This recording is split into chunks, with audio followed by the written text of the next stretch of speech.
Hello friends, Sharad Chandra here. अभी हम start कर रहे हैं सीए फाइनल लॉ के अंदर जो हमारा चैप्टर नंबर 3 है, foreign contribution and regulation act 2010, उसका चार्ट रिवीजन। यहाँ पे नीचे मैंने यूट्यूब वीडियो के नीचे मेरे ही वहां पे मैंने एक डिस्क्रिप्शन में आपको पीडीएफ दे दिया है इस चार्ट का, तो आप साथ ही साथ में उस पीडीएफ को भी देख सकते हो, या फिर पीछे जो मेरे पीडीएफ चल रही है स्क्रीन पे उसको भी आप रेफर कर सकते हो। तो सबसे पहले हमारे पास है कि इस एक्ट का पर्पज क्या है। तो इस एक्ट के दो पर्पज है। बेसिकली आपको क्या करना है इस एक्ट के थ्रू, कोई भी फॉरेन कॉन्ट्रीब्यूशन हो या फिर फॉरेन हॉस्पिटैलिटी हो, वो सर्टेन क्लास ऑफ पीपल उसको एक्सेप्ट कर रहे हैं या फिर यूटिलाइज अगर कर रहे हैं तो उसको हमें रेगुलेट करना है। और सेकंड पॉइंट इस एक्ट का पर्पस क्या था कि ये जो फॉरेन हॉस्पिटैलिटी होगा या फिर फॉरेन कंट्रीब्यूशन अगर होगा, वो किसी भी एक्टिविटीज के लिए जो कि नेशन के इंटरेस्ट को डिट्रीमेंटल है, इसके लिए अगर यूज हो रहा होगा तो उसको भी हमको प्रोहिबिट करना है। तो ये तो हमने देख लिया पर्पज ऑफ एक्ट क्या है। ये एक्ट किस किस चीजों को एप्लीकेबल है। सबसे पहला पॉइंट तो ये एक्ट पूरे के पूरे इंडिया को एप्लीकेबल है।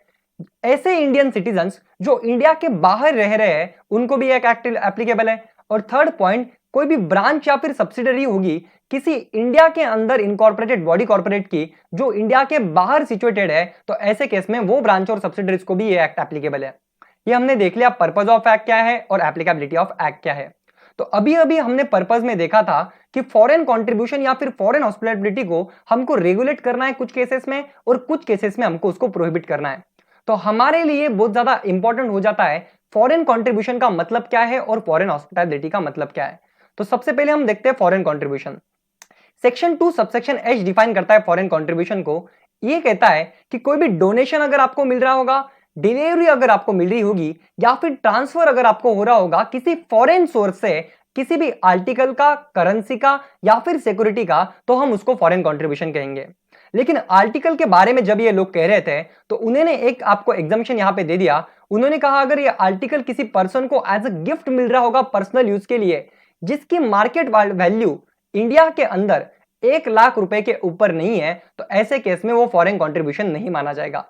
तो इसी का मतलब 1 लाख रुपए के ऊपर वाला कोई भी आर्टिकल आपको मिलता है, ऐसी कोई भी करेंसी आपको मिलती है जो कि इंडियन भी हो सकती है, फॉरेन भी हो सकती है। और थर्ड पॉइंट, ऐसी सिक्योरिटी आपको मिल रही है जो कि सिक्योरिटीज कॉन्ट्रैक्ट एक्ट के अंदर डिफाइंड है, तो वो सिक्योरिटी भी इसके अंदर आ जाएगी। और साथ ही साथ में कोई foreign security as per FEMA के हिसाब से वो भी इसके अंदर आ जाएगी। ठीक है, तो यह हमने देख लिया फॉरेन कंट्रीब्यूशन का डेफिनेशन। अभी कुछ एक्सप्लेनेशन एक्ट के अंदर दिए गए हैं। ये बोलता है कोई भी इंटरेस्ट या फिर इनकम आपको हो रही होगी फॉरेन कंट्रीब्यूशन से जो कि आप डिपॉजिट कर दिया आपने बैंक के अंदर, और वो इनकम के ऊपर भी अगर आपको कोई इंटरेस्ट मिल रहा है तो उसको भी हम फॉरेन कंट्रीब्यूशन मान लेंगे। इसी का मतलब क्या है, सपोज आपको कोई फॉरेन कंट्रीब्यूशन मिला और आपने उस फॉरेन कंट्रीब्यूशन को क्या किया, बैंक के अंदर डिपॉजिट किया, उससे आपको कोई भी इंटरेस्ट या फिर इनकम मिली, और वो इंटरेस्ट या फिर इनकम को भी हम क्या मान लेंगे, फॉरेन कंट्रीब्यूशन मान लेंगे। और बाद में क्या हुआ, वो इंटरेस्ट या फिर इनकम भी आपने वापस से डिपॉजिट कर दिया या फिर कहीं पे इन्वेस्ट कर दिया और उसके ऊपर भी इनकम जनरेट हो रही है, तो उस इनकम को भी हम क्या मान लेंगे, फॉरेन कंट्रीब्यूशन मान लेंगे। सेकंड पॉइंट, इसमें क्या कहा जाता है, कोई भी अमाउंट आपको अगर फॉरेन सोर्स से मिल रही है, बाय वे ऑफ फीस अगर मिल रही होगी, इंक्लूडिंग बाय एजुकेशन इंस्टीट्यूशन या फिर फ्रॉम फॉरेन स्टूडेंट। और सेकंड पॉइंट हमारे पास है cost in lieu of goods and services render with in with और outside is not a foreign contribution.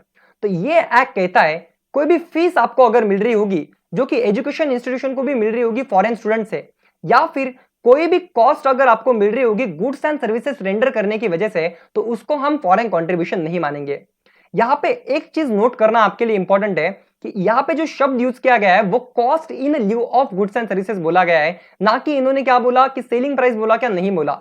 इसी का मतलब आप अगर कोई भी गुड्स एंड सर्विसेज देते हो और उसके बदले में आपको कॉस्ट भी मिलती है और प्रॉफिट भी मिलता है, तो सिर्फ कॉस्ट को हम फॉरेन कंट्रीब्यूशन नहीं मानेंगे, लेकिन उसके ऊपर जो प्रॉफिट जनरेट हो रहा है उसको हम क्या मान लेंगे, फॉरेन कंट्रीब्यूशन मान लेंगे।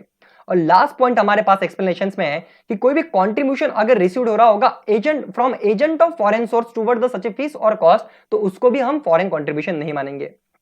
तो यहां तक हमने देख लिया पर्पस क्या है इस एक्ट का, इस एक्ट की एप्लीकेबिलिटी क्या है, फॉरेन कंट्रीब्यूशन का मतलब क्या है, और उससे रिलेटेड हमने एक्सप्लेनेशंस देख लिए। अब नेक्स्ट पॉइंट हमारे लिए इंपॉर्टेंट है कि फॉरेन कंपनी का डेफिनेशन क्या है। तो फॉरेन कंपनी के डेफिनेशन के अंदर इस एक्ट के अंदर क्या क्या आता है, तो ये एक्ट कहता है कि foreign company means any company और एसोसिएशन और बॉडी कॉर्पोरेट जो कि इनकॉर्पोरेट है इंडिया के बाहर में। तो ऐसी कोई भी company, association, body of individual India के बाहर इनकॉर्पोरेट होगी तो उसको हम फॉरेन कंपनी मान लेंगे। और साथ ही साथ में इंक्लूड्स में भी 4 चीजें आ जाती है। ऐसी फॉरेन कंपनी जो कि कंपनीज एक्ट के मीनिंग के अंदर आती है, ऐसी सब्सिडी, और जो फॉरेन कंपनी कंपनीज एक्ट के मीनिंग के हिसाब से है उसकी कोई भी सब्सिडी रहेगी तो उसको भी हम फॉरेन कंपनी मान लेंगे। थर्ड पॉइंट, पहले जो दो लोग हमने बोले ये और ये, उसका रजिस्टर्ड ऑफिस या फिर principal office, principal place of business भी हम फॉरेन कंपनी मान लेंगे। और लास्ट पॉइंट, कोई भी मल्टीनेशनल कॉर्पोरेशन होगा तो उसको भी हम फॉरेन कंपनी मान लेंगे। तो यहां पे एक चीज जानना हमारे लिए इंपॉर्टेंट हो जाता है कि कंपनीज एक्ट के हिसाब से फॉरेन कंपनी क्या है। तो कंपनीज एक्ट फॉरेन कंपनी में, कंपनीज एक्ट की definition as per foreign company है ऐसी कोई भी कंपनी या फिर बॉडी कॉर्पोरेट जो इंडिया के बाहर इनकॉर्पोरेट हुई है लेकिन जिसका प्लेस ऑफ बिजनेस इंडिया में है, आइदर वो फिजिकली भी हो सकता है और इलेक्ट्रॉनिकली भी हो सकता है। तो ये हो गया हमारी फॉरेन कंपनी की डेफिनेशन। और अभी अभी हमने फॉरेन कंपनी के डेफिनेशन में देखा कि मल्टीनेशनल कॉर्पोरेशन भी फॉरेन कंपनी के डेफिनेशन में आ जाता है। तो इसके अंदर एक्ट के अंदर बोला गया है कि मल्टीनेशनल कॉर्पोरेशन मतलब ऐसा कोई भी कॉर्पोरेशन जो कि फॉरेन में इनकॉर्पोरेटेड है और जिसकी सब्सिडरी या फिर ब्रांच दो या फिर दो से ज्यादा कंट्रीज में लोकेटेड है, या फिर वो कंपनी अगर दो या फिर दो से ज्यादा कंट्रीज में बिजनेस कर रही है तो हम उसको मल्टीनेशनल कॉर्पोरेशन बोल देंगे।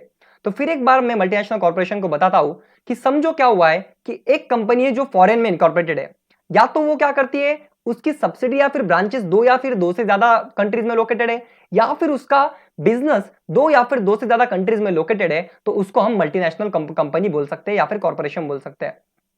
नेक्स्ट डेफिनेशन हमारे पास है फॉरेन सोर्स की। हमने पर्पस में देखा था कि अगर कोई भी फॉरेन कंट्रीब्यूशन या फिर foreign hospitality certain class of people ले रहे हैं तो ऐसे केस में हमको उसको रेगुलेट करना है या फिर प्रोहिबिट करना है। अब फॉरेन कंट्रीब्यूशन के डेफिनेशन में हमने देखा कि कोई भी डोनेशन, डिलीवरी, ट्रांसफर अगर आपको हो रहा है नीचे दी गई चीजों का फ्रॉम फॉरेन सोर्स, ठीक है, तो वो जो फॉरेन सोर्स था उसका डेफिनेशन हम पढ़ रहे जाने हैं। तो इसको मैंने 3 पार्ट्स में डिवाइड किया है जिससे आपको याद रखने में बहुत ज्यादा इजी हो जाएगा। तो सबसे पहले हमारे पास है गवर्नमेंट रिलेटेड। तो सबसे पहले 2 पॉइंट्स है हमारे पास कि कोई भी गवर्नमेंट ऑफ फॉरेन कंट्री होगा या फिर टेरिटरी होगा या फिर उस गवर्नमेंट का कोई भी एजेंसी होगा तो उसको फॉरेन सोर्स हम मान लेंगे। सेकंड पॉइंट, कोई भी इंटरनेशनल एजेंसी है लेकिन वो एजेंसी यूनाइटेड नेशन या फिर उसकी एजेंसी नहीं होनी चाहिए। सेकंड पॉइंट, वर्ल्ड बैंक नहीं होनी चाहिए। आईएमएफ अगर होगा तो उसको भी हम नहीं मानेंगे। और लास्ट पॉइंट, अदर नोटिफाइड। तो इसी का मतलब कोई भी गवर्नमेंट ऑफ फॉरेन कंट्री या फिर टेरिटरी और उस गवर्नमेंट की एजेंसी, साथ ही साथ में कोई इंटरनेशनल एजेंसी जो कि यूनाइटेड नेशन या फिर उसकी एजेंसी नहीं है, वर्ल्ड बैंक की एजेंसी नहीं है, आईएमएफ नहीं है या फिर अदर नोटिफाइड एजेंसी नहीं है, तो वो भी हम फॉरेन सोर्स मान लेंगे। अब नेक्स्ट 4 पॉइंट हमारे पास है कंपनी रिलेटेड। कंपनी रिलेटेड भी हमारे पास 4 पॉइंट है। सबसे पहले कोई भी फॉरेन कंपनी। सेकंड पॉइंट, ऐसी कॉर्पोरेशन जो कि फॉरेन कंपनी नहीं है लेकिन वो इनकॉर्पोरेटेड हुई है इंडिया, इनकॉर्पोरेट हुई है कंट्री या फिर टेरिटरी इंडिया के बाहर में। और थर्ड पॉइंट हमारे पास है कि एमएनसी, मल्टीनेशनल कॉर्पोरेशन, जिसके डेफिनेशन तो हमने पहले ही पढ़ लिया। तो ये 3 चीजें हो गई। और फोर्थ पॉइंट हमारे पास है कंपनीज एक्ट के हिसाब से कोई भी कंपनी जहां पे more than half of share capital किसने हेल्ड किया है, ये 5 लोगों में से किसने भी हेल्ड किया होगा, या तो ज्वाइंटली या फिर सेवरली, मतलब एक ने भी सेव किया है, वन और मोर ऑफ द फॉलोइंग। तो सबसे पहले हमारे पास पॉइंट है गवर्नमेंट ऑफ फॉरेन कंट्री और territory. Second point, citizen of foreign country और टेरिटरी। थर्ड पॉइंट, ऐसा कॉर्पोरेशन जो कि इंडिया के बाहर मतलब ही फॉरेन में इनकॉर्पोरेटेड है। और लास्ट 2 पॉइंट हमारे पास सेम सेम है, ट्रस्ट या फिर सोसाइटी या फिर एसोसिएशन इन अ फॉरेन। और लास्ट पॉइंट हमारे पास फॉरेन कंपनी। ये 4 चीजें हमने देख ली। नेक्स्ट पॉइंट हमारे पास है अदर केसेस। तो अदर केसेस में हमारे पास क्या क्या है कि कोई भी ट्रेड यूनियन होगी इन अ फॉरेन कंपनी या फिर कंट्री और टेरिटरी जो कि रजिस्टर्ड भी हो सकती है, नॉट रजिस्टर्ड भी हो सकती है। सेकंड पॉइंट, कोई भी फॉरेन ट्रस्ट या फिर फॉरेन फाउंडेशन जो कि मेनली फाइनेंस है बाय फॉरेन कंट्री। और लास्ट पॉइंट हमारे पास है कोई भी सोसाइटी या फिर क्लब या फिर अदर एसोसिएट्स ऑफ इंडिविजुअल जो कि फॉर्म्ड हुए या फिर रजिस्टर्ड हुए फॉरेन कंट्री के अंदर। और लास्ट पॉइंट हमारे पास है कोई भी सिटीजन ऑफ फॉरेन कंट्री। तो ये 4 चीजें हमने यहां तक देख ली। नेक्स्ट पॉइंट हमारे पास है कि कुछ कुछ प्रोहिबिशंस यहां पे हमको दिए गए हैं फॉरेन कंट्री के एक्सेप्टेंस पे, ठीक है। तो क्योंकि हमने पर्पस में ही देखा था कि ये एक्ट का पर्पस है हमको प्रोहिबिट करना है फॉरेन कंट्रीब्यूशन को एक्सेप्ट करना, तो सेक्शन 3 यहां पे डील करता है prohibition to the accept the foreign contribution. तो इस सबसेक्शन 3 के अंदर हमारे पास 3 सबसेक्शंस है। सबसेक्शन 1 है, सबसेक्शन 2 है, सबसेक्शन 3 है। इसको भी अगेंस्ट मैंने वापस से क्या किया है कि सिमिलर पॉइंट्स को साथ में लाया है, या हमारे स्टडी मैट के हिसाब से ये थोड़ा सा सीक्वेंस मैंने सिर्फ चेंज किया आपको याद रखने में इजी हो। तो सेक्शन 3 क्या कहता है कि कोई भी कैंडिडेट ऑफ इलेक्शन अगर रहेगा, political party of office bearer उनके रहेंगे या फिर ऐसी ऑर्गेनाइजेशन रहेगी जो कि पॉलिटिकल नेचर के, जैसे कि समझो कि आरएसएस है। और लास्ट पॉइंट कि मेंबर्स ऑफ एनी लेजिस्लेचर है, तो वो भी यहाँ पे आ जाएंगे। तो फर्स्ट 4 पॉइंट्स हमारे पास है पॉलिटिकल पार्टी रिलेटेड। तो ऐसा बंदा जो कि इलेक्शन में खड़ा रह रहा है, और इसको इलेक्शन में कौन खड़ा करता है, तो पॉलिटिकल पार्टी खड़ी करती है, इसलिए political party and office bearer of their of. और ऐसी ऑर्गेनाइजेशन जो कि पॉलिटिकल पार्टी के नेचर की है, जो गवर्नमेंट ने स्पेसिफाई की है, और ये बंदा जब चुन के आ जाएगा तो कहां पे खड़ा रहेगा, तो ये मेंबर ऑफ लेजिस्लेचर बन जाएगा, इसलिए मेंबर ऑफ लेजिस्लेचर। तो ये चार चीजें हमारे पास सिमिलर होगी। नेक्स्ट 3 पॉइंट हमारे पास सिमिलर है। कोई भी करस्पॉन्डेंट होगा, कार्टूनिस्ट होगा, कॉलमनिस्ट होगा, 3 पॉइंट। कोई भी एडिटर होगा, ओनर होगा, और लास्ट 2 पॉइंट, कोई भी प्रिंटर होगा या फिर पब्लिशर होगा रजिस्टर्ड न्यूज़पेपर का, तो वो भी इसके अंदर आ जाएगा। नेक्स्ट पॉइंट हमारे पास है कोई भी एसोसिएशन कंपनी जो कि एंगेज्ड है प्रोडक्शन या फिर ब्रॉडकास्ट ऑफ किसी भी ऑडियो न्यूज दे रही है, ऑडियो विजुअल न्यूज दे रही है, करंट अफेयर्स प्रोग्राम्स दे रही है इलेक्ट्रॉनिक मोड के थ्रू, तो वो भी इसके अंदर आ जाएगी। कोई भी correspondent, columnist, cartoonist, editor, owner और association of company referred in F का होगा, तो वो भी इसके अंदर आ जाएगा। तो यहां तक की हमने चीजें देख ली। और लास्ट पॉइंट हमारे पास है कि कोई जज है या फिर गवर्नमेंट सर्वेंट है या फिर एम्प्लॉय है किसी भी कॉर्पोरेशन का या फिर बॉडी कंट्रोल या फिर ओन्ड होगा गवर्नमेंट से, तो उसको भी हम क्या कहेंगे कि वो भी बंदा प्रोहिबिटेड है acceptance from the foreign contribution से। तो ये सेक्शन 3 सबसेक्शन 1 हमने देख लिया। अभी सेक्शन 3 सबसेक्शन 2 हमारे पास क्या कहता है कि अगर समझो क्या है कि कोई भी पीआरआई है, पर्सन रेसिडेंट इन इंडिया है, या फिर इंडियन सिटीजन है जो कि पीआर हुआ है, तो ऐसे केस में वो बंदे के लिए क्या बोला गया है कि उसने वो एक्सेप्ट नहीं कर सकता है कोई भी फॉरेन कंट्रीब्यूशन या फिर कोई भी currency from foreign source on behalf of political party और any person referred in section 1। तो यहां पे क्या हो गया कि समझो ये जो बंदे थे स्टार्टिंग वाले, उनको क्या कहा गया कि आप नहीं ले सकते हो, तो वो बंदों ने क्या जुगाड़ लगाया, हम क्या करते हैं एक पर्सन रेसिडेंट इन इंडिया को पकड़ लेते हैं या फिर ऐसे सिटीजन ऑफ इंडिया को पकड़ लेते हैं जो कि पीआर हुआ है, और उसको बोलते हैं कि हमारे बिहाफ पे तू क्या कर, फॉरेन कंट्रीब्यूशन एक्सेप्ट कर। तो फिर ऐसे चलेगा क्या, तो इसीलिए सबसेक्शन 2 यहां पे लाया गया। और सेकंड पॉइंट उनको बोला गया है कि ऑलरेडी समझो आपने कुछ एक्सेप्ट कर भी चुके हो, तो ऐसे केस में आप क्या करो, ये फॉरेन कंट्रीब्यूशन जो आपने फॉरेन सोर्स से लिया है वो डिलीवर मत करो किसी भी पॉलिटिकल पार्टी को, सबसेक्शन 1 वाले बंदे को, या फिर ऐसे किसी भी बंदे को जो कि लाइकली टू डिलीवर कर सकता है इनको पहले 2 लोगों को। तो ये हमने देख लिया। और लास्ट सबसेक्शन हमारे पास सेक्शन 3 सबसेक्शन 3 का है कि ये क्या बोलता है कि ऐसा पर्सन जो कि क्या कर रहा है कि करेंसी रिसीविंग, कोई भी करेंसी रिसीव कर रहा होगा, चाहे वो इंडियन करेंसी हो या फिर फॉरेन करेंसी हो, from foreign source on behalf of any person. तो इन शॉर्ट में कोई भी एजेंट अगर होगा, किसी के बिहाफ पे अगर वो करेंसी रिसीव कर रहा है, तो वो एजेंट ने वो पर्सन को छोड़ के दूसरे किसी भी पर्सन को वो डिलीवर नहीं करना चाहिए करेंसी, और साथ ही साथ में ऐसे किसी भी पर्सन को डिलीवर नहीं करना चाहिए जो कि पहले 2 सबसेक्शंस के बंदों को डिलीवर करेगा। तो यहां तक कि हमने पहला पूरा हमारा पार्ट देख लिया। मैं यहां पे क्या करने वाला हूं कि इसको 3-4 पार्ट्स में 10-10, 15-15 मिनट के रिकॉर्ड करूंगा, और लास्ट में पूरा उसका ऑडियो रिकॉर्डिंग भी वापस से रिवाइज करूंगा, जिससे आपको ये याद भी हो जाए और अच्छी तरीके से समझ में भी आ जाए। तो सबसे पहले हमने देखा था, वापस से मैं रिवाइज कर रहा हूं कि पर्पस ऑफ एक्ट क्या है। तो हमने 2 पर्पस देखे थे कि हमारा पर्पस है कि हम फॉरेन कंट्रीब्यूशन को और फॉरेन हॉस्पिटैलिटी के एक्सेप्टेंस के एंड यूटिलाइजेशन को रेगुलेट करें सर्टेन क्लास ऑफ पीपल से। सेकंड पॉइंट हमने देख लिया कि ऐसी कोई भी एक्टिविटी ऊपर अगर foreign contribution and foreign hospitality रहेगा, उसका एक्सेप्टेंस एंड यूटिलाइजेशन से कोई भी activities detrimental to the national interest हो रही होगी, तो उसको भी हमको प्रोहिबिट करना है। ये एक्ट एप्लीकेबल किस किस को है, पूरे के पूरे इंडिया को एक एप्लीकेबल है। सिटीजन जो कि इंडिया के बाहर में लोकेटेड है उनको ये एक्ट एप्लीकेबल है। ऐसी कोई भी ब्रांच एंड सब्सिडरी जो कि इंडिया के बाहर लोकेटेड है, और वो ब्रांच एंड सब्सिडरी किसकी है, कि ऐसी बॉडी कॉर्पोरेट की है जो कि इंडिया के अंदर लोकेटेड है, इनकॉर्पोरेटेड है, तो उसको भी ये एक्ट एप्लीकेबल है। फिर हमने देखा कि फॉरेन कंट्रीब्यूशन का मतलब क्या है। तो फॉरेन कंट्रीब्यूशन का मतलब आता है कोई भी डोनेशन, डिलीवरी या फिर ट्रांसफर आपको मिल रहा होगा फॉरेन सोर्स से किसी भी आर्टिकल का, करेंसी का या फिर सिक्योरिटी का, तो उसको हम फॉरेन कंट्रीब्यूशन मान लेंगे। लेकिन आर्टिकल का जब हम कह रहे थे तो 1 लाख तक का आर्टिकल अगर आपको एज अ गिफ्ट मिल रहा होगा फॉर पर्सनल यूज, तो ऐसे केस में हम उसको क्या मानेंगे, फॉरेन कंट्रीब्यूशन नहीं मानेंगे। करेंसी के केस में हमने क्या कहा कि कोई भी इंडियन या फिर फॉरेन करेंसी आपको मिल रही होगी तो वो भी फॉरेन कोर्स मान लेंगे। और लास्ट में सिक्योरिटी के डेफिनेशन में ऐसी सिक्योरिटी जो कि सिक्योरिटीज कॉन्ट्रैक्ट एक्ट के डेफिनेशन में आती है, including foreign security as per FEMA, तो वो भी फॉरेन सिक्योरिटी कंट्रीब्यूशन के डेफिनेशन में आ जाती है।